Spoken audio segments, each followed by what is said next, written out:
It's dark and murky. Okay, and 3, 2, 1. We are live with SQW9 Heaven in a Cell.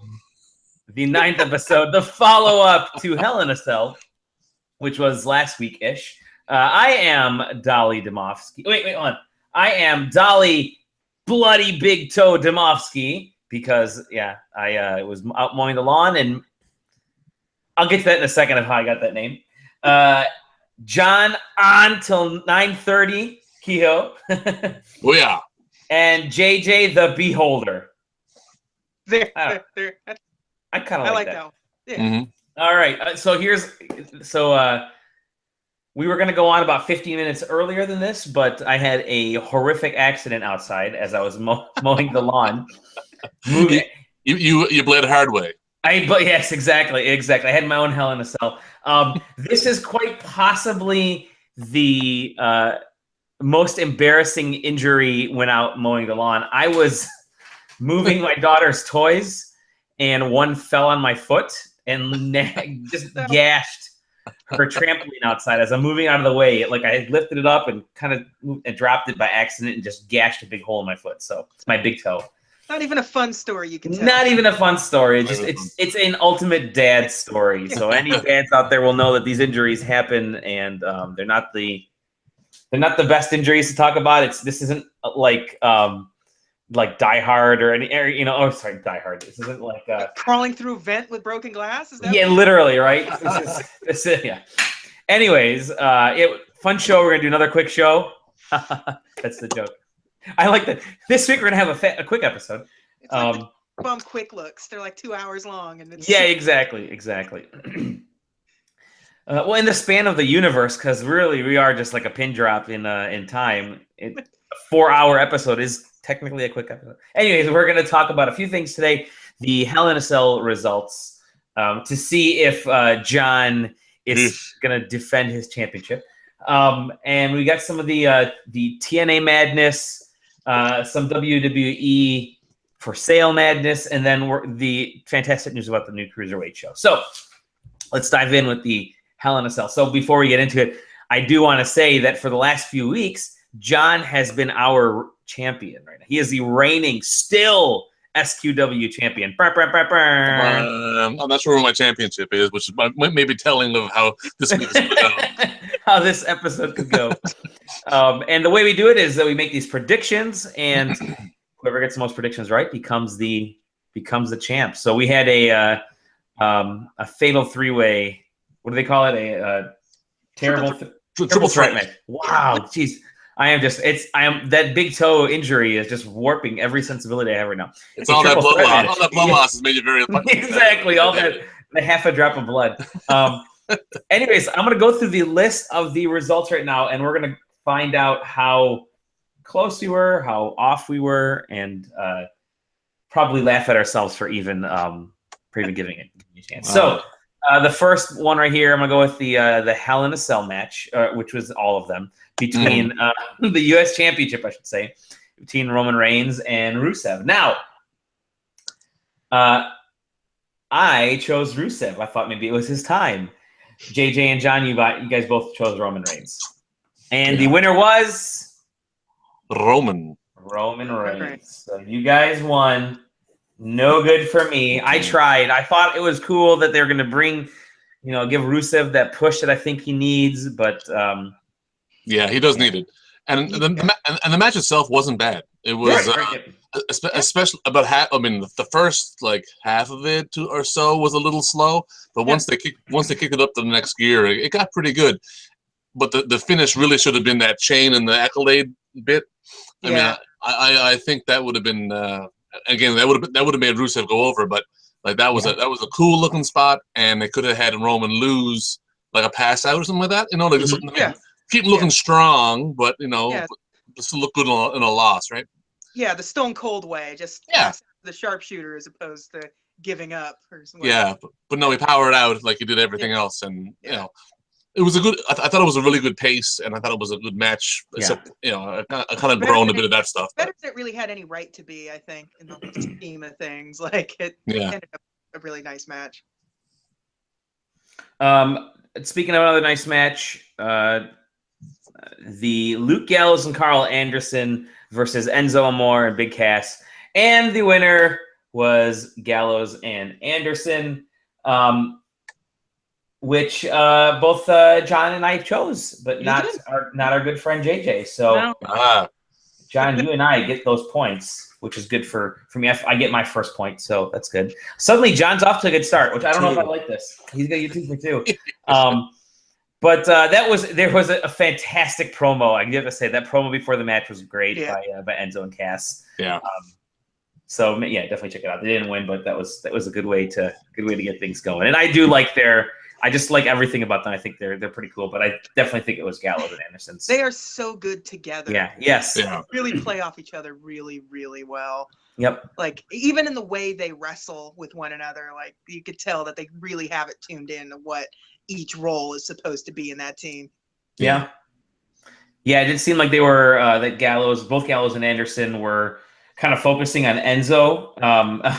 Focusing on Enzo. I'm already getting tweets about our choices here throughout the match, which I think that seemed like the best strategy. But yeah, I think you're right. It was good. Let's move on to Dana Brooke versus Bayley, and we all chose Bayley. Yeah. Which I think that was, in a weird way, that was a given, but it wasn't. But we all kind of figured that in order to give her the proper, elevation, I guess, we all thought that Bayley needed to win. So I think that was the right call for all of us. Yeah. Yeah. Yep. The Universal Championship, Kevin Owens versus Seth Rollins. We all chose Kevin Owens. Surprisingly, yes, they did. So which is interesting here. Okay, let me look at this right now. As it stands right now, John is 4 for 4 in a good shot to retain his title belt. I am 3 for 4, and JJ is also 3 for 4. So we're right in the mix. We're not we're not that far off, but halfway through this, we still have a decent shot here. But continuing the Cruiserweight Championship, and we're going to get into some of the Cruiserweight stuff later on. We have Brian Kendrick and TJ Perkins. And JJ, you and I both chose Kendrick. And John chose Perkins. And as I mentioned during the previous episode, that I was leaning towards Perkins, but John, you actually made me go to Kendrick because of what you said. Thankfully. So now, all three of us are tied. And I was right. It was heel shenanigans. Yes. Total heel shenanigans. Yep. And this is going to definitely set them up for the Cruiserweight show. While they're still building that division. So yes. Because who would be #1 contender next? Right. Yeah. Exactly. Yeah. I mean, I as much as my pick was not the right one, having now watched Raw and going forward into the new Cruiserweight show we'll get to, I think it's probably in a better spot now for some baby faces who haven't had much direction to have someone to chase. Mm-hmm. Yeah. So I think it's in a better place having Kendrick as the champion at this point. Yep. Let's see here. I'm gonna move on to the Tag Team Championship, which was New Day versus Cesaro and Sheamus, and all of us lost because Cesaro and Sheamus actually won that, but they won it via disqualification. So in a weird way, it's like a half point for all of us in the weird way, right? You say a half point. We're also I'll still cross this off because that doesn't really do anything for us. But yeah, it's we tried. It was not too bad. Now I don't know what happened with that Cedric Alexander. The 6-man tag. The 6-man tag. The baby faces one. Yeah, the baby faces. Yeah, because that was I don't have it was a pretty good match. It was fun. Not particularly memorable, I suppose, but it was fun. Mm-hmm. And I think it was it Alexander that ended up winning? Because I can't quite remember the final result. I know it's kind of a setup in a weird way for Survivor Series, but let's see if I have it written down. It's Cedric Alexander, Dorado, and Sin Cara faced off against I think it was Tony Nese, Drew Gulak. Was that Daivari? Yeah, Daivari. And Daivari.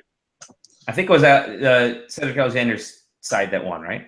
It was, yeah. Okay. And I think he won the match, which was probably setting him up for a title shot, and maybe Swan as well. Because Swan beat Kendrick on Raw last week. Which was, but, okay. Yeah. So what got to me was that was the pre-show stuff, and I missed that whole thing until like the very end. I think I tuned in after. And that's when that match was ending, so that's why I probably missed the majority of it. So, but I saw some of the tweets afterwards. I kind of scrolled through my timeline and saw people were actually enjoying that match. So we all chose Cedric Alexander to win it. So that's all of us. That's all of us. Now here we go. The final match. This is the women's championship. A monumental women's championship match, right? Because this is the first time that women were headliners, and it was a Hell in a Cell. Was supposed to be a true Hell in a Cell. It was billed as a Hell in a Cell. We had Sasha Banks and Charlotte. The winner was Charlotte. So Jake and I get it, and Sasha, who was John's pick, did not. Before I get to the tally here. This was a very interesting match because, John, I think you sent us the tweet soon after that, I think the next day, that wasn't necessarily the original outcome that was planned, right? Yeah, if you're to believe the interwebs, apparently they changed the finish quite the last minute, and for Charlotte to go over. Vince screwed you over. Totally. Yeah. It's the Hell in a Cell screw job all over. Yeah, he's got a thing against Canadians, so it's.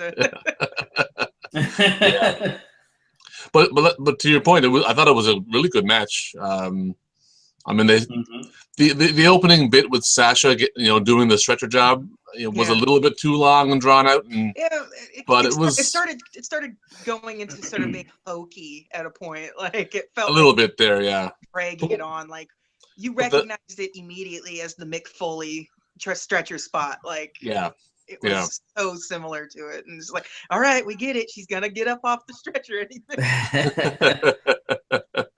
Yeah, I did like. I thought. Well, once they got back in the ring, the pace really was really good. They used the cage well, some interesting spots, but the I still haven't gone back and watched it again. But toward the end, they kind of lost the crowd there in the closing, 5 minutes, Did you guys pick up on anything that might have caused that, or was it just fatigue, or what? No, sorry, go ahead. No, I was going to say, I just think that the whole opening segment, opening part of that match kind of blew the wind out of their segment. Yeah. Crowd, and at that point, you'd already seen 2 other Hell in a Cell matches, and the Seth Rollins, Kevin Owens one was really good. It was really freaking good, yeah. It used the cell really well. It used Jericho really well. Which they did not use the cell very well here. No. Yeah. They I must say they did a pretty good job balancing the three matches in integrating the kind of the tropes of Hell in a Cell and spread it across the 3 matches was pretty good. I appreciated that much of it. Yeah. But, that the way the finish came off, it felt so flat, mostly because of the crowd reaction, I think. But maybe they knew it was kind of coming. The hometown girl was about to get beat, and But it was I enjoyed it a lot. I do think Owens Rollins was the better match. Yeah. But But as far as being memorable, I thought it was pretty good. Yeah. I was for me it was the whole opening segment. It kind of went on too long. I think you could have really summed all that up in half the time and then kept the momentum going, I guess. But now, would the title actually have changed hands if you on a forfeit? Is that how that works in wrestling these days? Yeah, I don't know. That's weird. Right. They were announcing her as the new champion, but yeah. Would that be the same? Would that be considered the same as a ref stoppage? Remember when Sami Zayn couldn't continue in NXT when he lost it to Owens?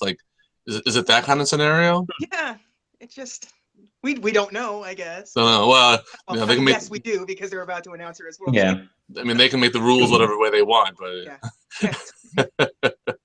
Yeah, after it was all said and done, and they started announcing, talking up the fact that Charlotte hasn't lost on pay-per-view in title matches, I was like, oh, right. Maybe that's the X factor I should have thought about when I made my pick. Well, apparently I didn't think about that until recently, too. So it's just one of those circumstances, like the Undertaker's streak. They probably didn't even recognize it until you were already like, oh, wait a minute, we got something here. Mm-hmm. But it's been a while since he's lost. Yeah, exactly. Yeah. And as far as the division goes, I'm ready for the title to kind of stay put for a while. I'm not really interested in much more trading back and forth. I want to see the storylines build up, the rivalries build up. Exactly. Yeah. Yeah. So it was great. It was great to see that as the headliner match because I think there was a lot of people. There were a lot of people on my timeline and in both Facebook, Twitter, and just folks I had talked to offline that were actually really looking forward to this, and we're pretty happy. And we're happy that it was in a Hell in a Cell match. And while I don't know if there's, I don't know how far into the future, depending on the popularity of kind of the women's title and the women's division goes, but I don't know if they'll necessarily be another major headliner, like maybe at Royal Rumble or WrestleMania, because that's usually left to the bros. But this is, I think it's going to start to open some eyes, at least a little bit, into just showing the amount of quality that there is in that women's division. I mean, the really interesting thing was I did some reading about Charlotte's history and some of the other athletes that are there and the entertainers and stuff, and how it seems like with the women's division and even with the cruiserweight now and some other aspects there, the WWE is doing a pretty good job of bringing people up and down from the NXT into kind of the main lineup, and then they'll put them back down and then bring them back up. And I think that's happening quite a bit with the women's division, which is good because it's starting to build up some hype. So and the wrestling is becoming pretty good too. So that's always a positive. I mean, some of the ladies are actually really good. Not surprisingly, but just they're really good. So this was a good thing for the genre. I don't want to say sport, but genre, the medium, the wrestling. Medium's good. Yeah, the medium is good. So, I think that I think everything you're saying is true. They did deserve to go on last. I think if this is supposed to be some sort of a cap off to the feud, it's a great place to have it. Hell in a Cell and main event. So no problems there. But I tell you though, I think based on what my Twitter feed was rumbling and things I've been hearing, if it and especially in Boston for Sasha, if it hadn't have gone on last, it would have been like Roman Reigns winning the Rumble all over again. This would have been shat all over. Really? Wow. I think so. I think it would have been the biggest PR mistake they could have made. Yeah. And but they of course pulled it out. So I mean, I think it had to go on last. Yeah. The one thing I will say, and it's funny because both my wife and I were watching it. She's like, "Why are you watching wrestling?" She doesn't understand why I've been back into wrestling. It is because of you two, by the way. Thank you. No, what's interesting is my wife has gone to way more wrestling events than I ever have. So her aunt has the school that she works for has a suite at the Joe Louis Arena here, where there seems like there's like a WWE event every other week, and so throughout the late '90s and early 2000s, my wife had gone to everything there. Every time there was any type of wrestling event, she went there. And she just got used to all the performers and stuff. And I'm like, oh, you got to see like all these folks when they're Scott Hall and all these when they were in their prime, end of the '90s, early 2000s. I'm like, oh my god, that's freaking awesome. So whatever, lucky for my wife. And now she's like, why are you watching wrestling? Anyway, so I've been drawn into it more often. I don't know where I was going to go with that story. I think there was definitely more into it, but it's I think it's interesting now the breakup of the pay-per-views and trying to understand, getting used to who's in what, Raw or SmackDown, and now that I've kind of caught up. I'm really excited about all this news Survivor Series, which maybe we'll get to on the next episode here. Yeah. there's definitely worth having an episode worth of Survivor Series talk, and where it's fantastic, and how well they've putting it together, and hopefully it ends up delivering the way it's becoming a really great. Yeah, the PR has been great. Their announcements have been great. The it's coming together to be a must-watch event. More so to me and I've watched WrestleMania. This is more so to me than WrestleMania. At least how they're building up. They're having the teams being chosen, the captains and stuff. And we'll get into that. But yeah, you're right. They're doing a great job of promoting this thing, and I think it's gonna be really, really highly watched. So that's always really good. Okay, well done. And now I'm gonna read the tallies here. Oh yes, the final tally. The final tally. Okay, our current reigning champion, John, receives 5 points. So you did better than average, better than halfway. So that's good. JJ, you received 6 points. Oh. Well done, 6 points. So there will be a new champ, but we don't know who that is because I also received 6 points. So, does that make us co-champions, or now is there a title match set up for the next live pay-per-view? The title is held in abeyance. There you go. And triple threat match for the. I like this. Yeah, exactly. Right now, there's already drama in our championship, our month-old championship. We already have. This is a good storyline, so I'm gonna. You're gonna have to buy some sort of toy belt for yourself, darling. Yes. Okay. So Halloween just ended. Everything's on sale. I'm starting a Twitter feud with you, and this is gonna be fantastic. All right, I'm writing down Twitter feud with JJ for our next live show. And I'm getting people that are already not siding with me, of course. They're siding with you. Thanks, guys. I've actually got a title belt, so I'm hitting Toys R Us tomorrow. You know, they actually have a full-size adult replica of the current title. Do they really? Yeah. I might have to make my own. Yes. Very cool. Cardboard title. Cardboard title belt. Yes. The lucky thing is I have a full modeling shop at my office, so I can have the boys there whip up a really cool 3D printed belt for me. So okay. All right. Well, I guess we're gonna have to wait to the next live pay-per-view. And there'll be plenty of trash talk between now and then to determine who the winner is. Well, you guys can kind of be like Kevin Owens and Jericho. I mean, KO did say that we are the Universal Champions. Yeah, I like that. We're the champion. Yeah, we're the champions. Very good. Very good. Okay, on to more drama, I guess we can always say, which is this wonderful gift that keeps on going of the TNA. There's a news story. I have to read it. It's all so good. It's all exactly every time. The latest story is that Corgan has come out and said that hey, I haven't actually been paid the last few weeks, whatever, for a while now. Yeah, that they promised me. Yeah, because the court found in favor of TNA. And so, but they had to pay back Corgan the money he loaned, and they had a couple of days to do it. And they didn't do it. Oops. No. Whoops. Whoops. But you're all right? You're okay. You're okay, Billy? Yeah, you're good. He says that their response is that they couldn't find him, which I feel like it's easy to find the lead singer of the Smashing Pumpkins. Hey, look on Twitter, right? Well, they couldn't find Bob Dylan, so yeah. I guess.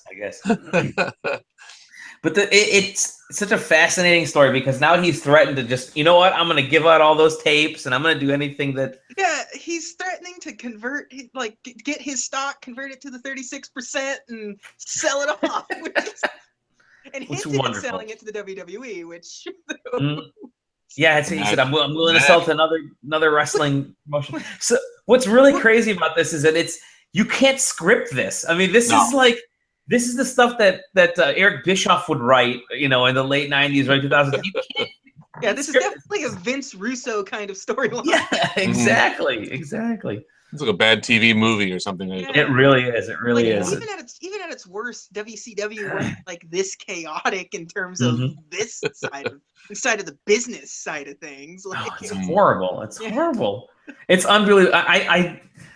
It's mind-boggling to me, first of all, as a fan of wrestling, that the arguably the second biggest promotion in the U.S. is run like a carnival. I mean, it really does feel like a bunch of people that just argue all the time. Yeah. And nothing's like, they probably write things on paper in crayon and then lose the papers the minute they walk out of the room, right? So they're it's all on cocktail napkins and exactly. Yeah. And somehow they managed to put out some kind of creative show. You know, like it's the weirdest thing. Yeah, it's like 90% of the time it's not even a coherent show, so that may actually lend some credence. Now, part B of the TNA news, I suppose, is that they lost their UK distribution. Yeah. And JJ, give them a taste of that spin they put on there. Oh God, it was so good. They're always here listening to the fans, and the fans don't. Spoilers are a big deal these days, and they don't. They know that the fans want almost as close to the U.S. air date as possible, so instead of the 3 to 5 that it is nowadays, which is a great idea in theory, sure, but you we're just gonna give you everything none. a month in advance. Like it's not like your WWE. God. They made it sound like it was their decision, which it clearly was not. Was not at all. No. That's horrible spin. It's like top left. It's like the top is just spin fall off the table. Don't know who you are. That is yeah. There's nothing to see here, guys. Nothing to see here. Everything's fine. Everything's fine. I'm sure next week we'll find out something else. It seems, based on like all the deals they had, it seems like it's easier to watch TNA in other countries than it is in because it's like it's on the Fight Network or Sky or something. Yeah, exactly. Yeah, here, it's changed. Did you ever hear why they lost their Spike TV deal? No. Because Spike TV's made them promise not to hire Vince Russo. Oh, right. And then they hired Vince Russo, but kept it secret. And then Spike found out and said, well, bye-bye. We asked one thing of you guys. He had one job, literally had one job. Just don't hire that dude. Oh, God. The TNA legacy continues. Before we move on to the next topic here, we have a couple more topics left. I do want to give a very big shout out to the one viewer every week who gives us a thumbs down, because every week we get a bunch of thumbs up on our YouTube video, but there's always one thumbs down, and we get the one thumbs down before we get any thumbs up. So I'm really thankful for that one thumbs down. Whoever you are, thank you. They're reworking the heel gimmick real well. Yes, exactly. It's probably Billy Corgan. Moving on. I support Billy Corgan full-heartedly. Yes, I actually do. I kind of feel bad for him. He's getting the short end of the stick, so to speak. It's Dixie Carter. That's actually it is. Yeah, Dixie Carter, which just sounds like a wrestling promotion name. Like you couldn't make that name up anymore. No. Yeah, it sounds like the name WWE would have given somebody back. Ted DiBiase and Dixie Carter. Speaking of WWE. The latest financials are out, and they did really well, but it was a little bit on the lower end of the scale for what they had predicted. Which, I mean, it's still positive. You're still making a lot of money. But Vince McMahon was kind of pressed on the issue a little bit about it, and he said, "Yeah, you know what? Hey, maybe someone will want to buy us. Who knows?" So I'm always open to it, which is, I mean, every company is always. I think a lot of people made a big deal about it. But there really isn't a big deal about it. If you're going to throw billions of dollars at a company, I mean, everyone will sell it. Yeah, the provisions in that contract would just be a nightmare, I assume. Oh, boy.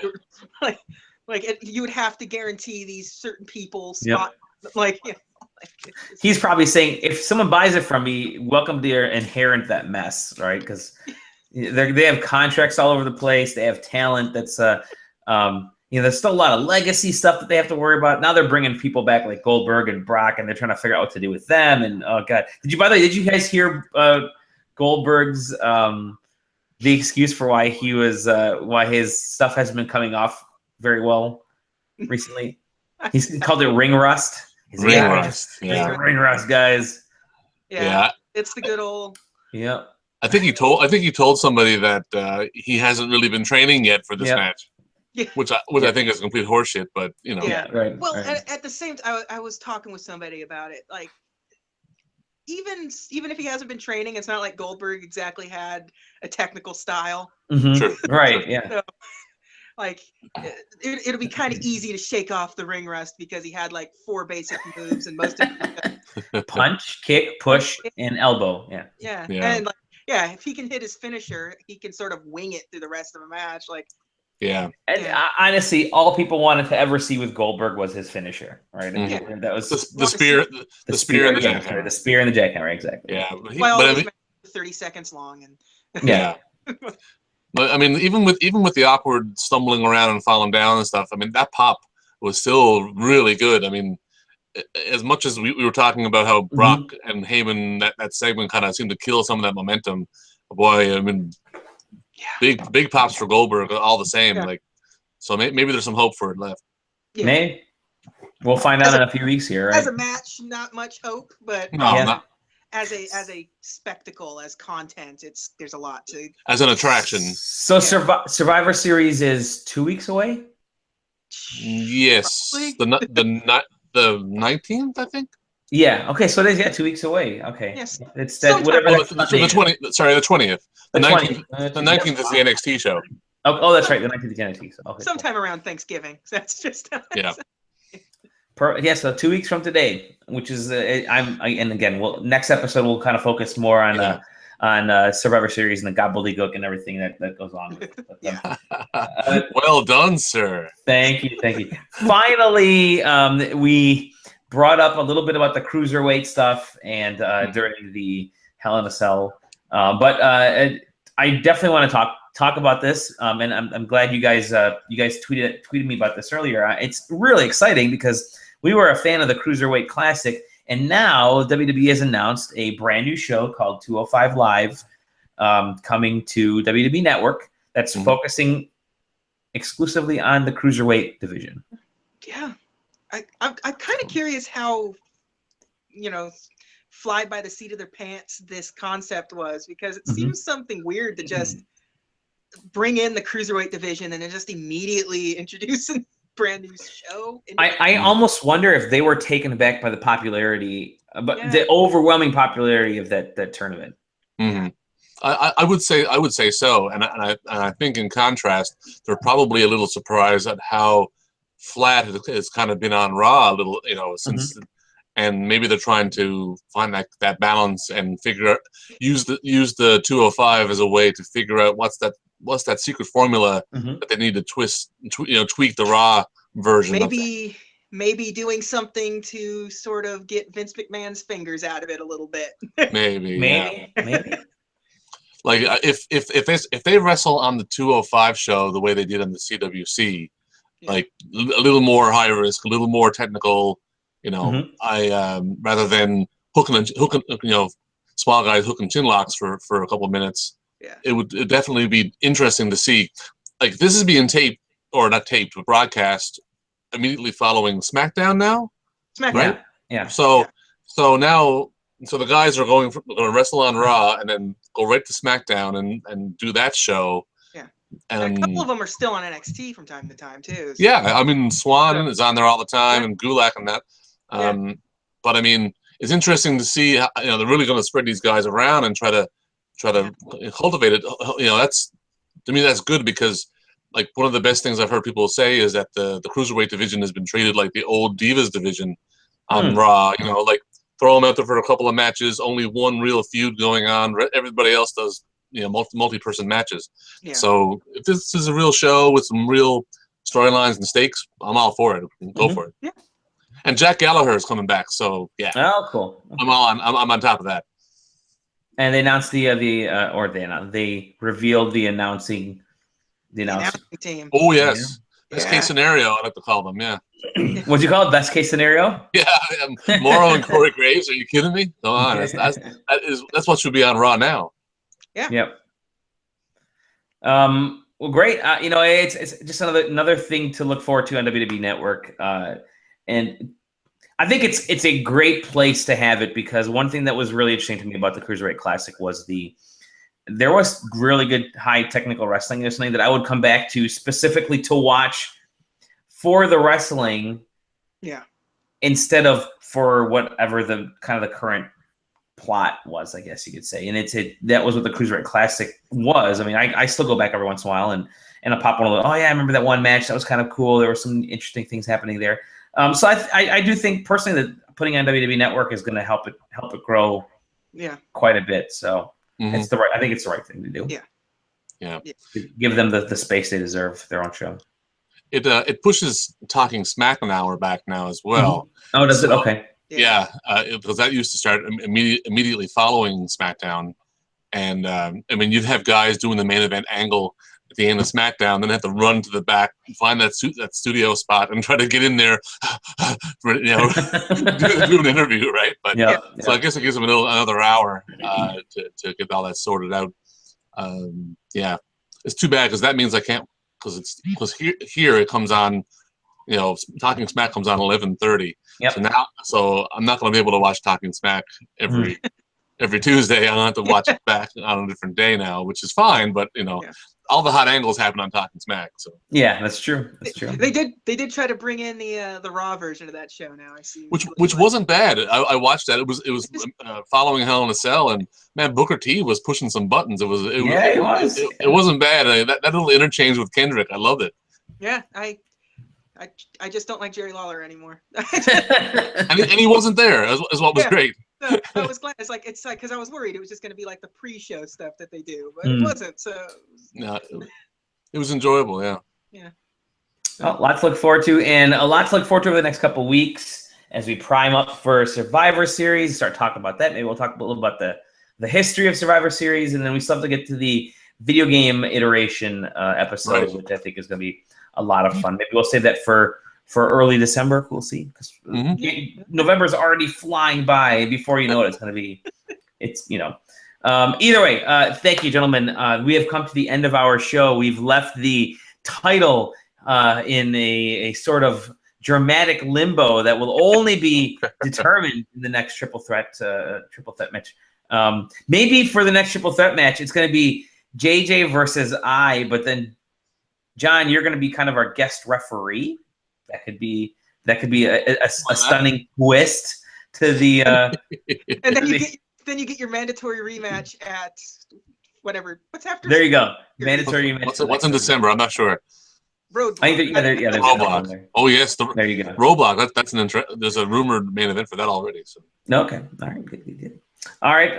Well, gentlemen, thank you very much. You can find us at sidequesting.com. I promise, now that my workload at the office has been slowing down, I'm going to get everything sorted with a separate YouTube page, the iTunes account. It's there. It just has got to get published. Twitter accounts, all that fun stuff. You can find, until then, you can find us at sidequesting.com. You can find us, you can find me at Dolly Dimovsky. Hopefully my big toe has stopped throbbing by the time you tweet at me, because it hurts. Poor baby. John, the former champ, where can they find you? At former champ on Twitter. At John Kehoe, JONKEHOE. He's now got booths set up at comic conventions where you can. That's right. Tad John is set up. Yeah. So you know how Barack Obama's going to have to give up the POTUS Twitter account. Will you have to give up the SQW? Well, maybe we'll have to make an SQW champ Twitter account that will have to shift hands depending on rotating profile picture. Rotating profile picture. Yeah, exactly. JJ, where can we find you? At the double J on Twitter. _double_J. Letter J. Letter J. Well, we'll see everybody on the next episode of SQW. Thank you and good night. Peace. Good night. Peace.